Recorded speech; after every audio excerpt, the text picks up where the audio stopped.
নিজের এলাকার কাজে ক্ষুব্ধ চোপড়ার বিধায়ক হামিদুল রহমান।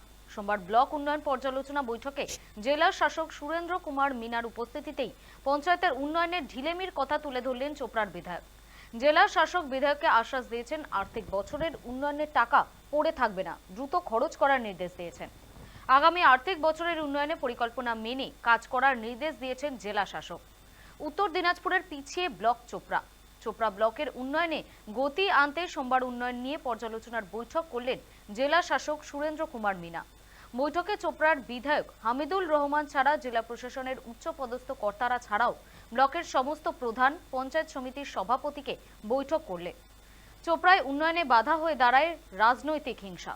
চোপড়ার 8টি গ্রাম পঞ্চায়েতের বেশ কয়েকটি কাজের ঢিলেমি ছাড়া সোনাপুর এবং দাসপাড়া গ্রাম পঞ্চায়েতের উন্নয়নের টাকা খরচ হয়নি বলে বিধায়ক বৈঠকে তুলে ধরেন। জেলাশাসক জানিয়েছেন চোপড়া ব্লকের কাজের গতি বৃদ্ধি করার নির্দেশ দেওয়া হয়েছে। সরকারি নিয়ম মেনে নির্ধারিত সময়ের মধ্যে কাজ শেষ করার নির্দেশ দেওয়া হয়েছে। পঞ্চায়েত প্রতিনিধি সরকারি নির্দেশ মেনে কাজ করবেন আশ্বাস দিয়েছেন তিনি। এদিন চোপড়া ব্লকের বেশ কয়েক প্রকল্পের আনুষ্ঠানিকভাবে ফিতে কেটে উদ্বোধন করেন জেলা শাসক সুরেন্দ্র কুমার মিনা।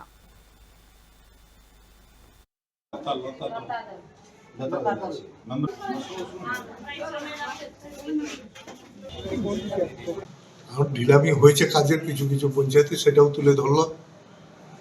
এবং সোনাপুর পঞ্চায়েত 11 লক্ষ টাকা খরচ করতে পারেনি, এখনো পড়ে রয়েছে। ওদের দাসপুরা পঞ্চায়েতে কিছু টাকা পড়ে রয়েছে।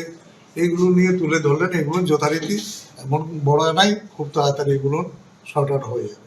সমস্ত ডেভেলপমেন্ট ইস্যুসগুলো আমাদের বাংলার আবাস যোজনা থেকে শুরু করে মিশন নির্মাণ বাংলা, সরাসরি মুখ্যমন্ত্রী থেকে শুরু করে আমাদের ইন্সপেকশন অ্যাপ, বাংলা সহায়তা কেন্দ্র থেকে শুরু করে আমাদের নানা রকম ডেভেলপমেন্ট ইস্যুস, হেলথে আছে ইস্যুসগুলো থেকে শুরু করে এডুকেশন, সমস্ত ইস্যুসগুলো ডিটেলে আলোচনা হয়েছিল।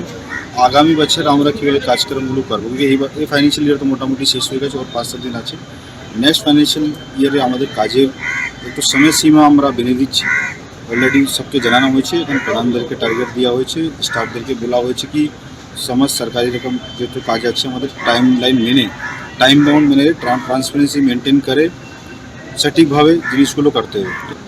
আর হেলথ ও এডুকেশন ইস্যুসগুলো কিছু ছিল, ওগুলো কি আমাদের ডিটেলে আলোচনা।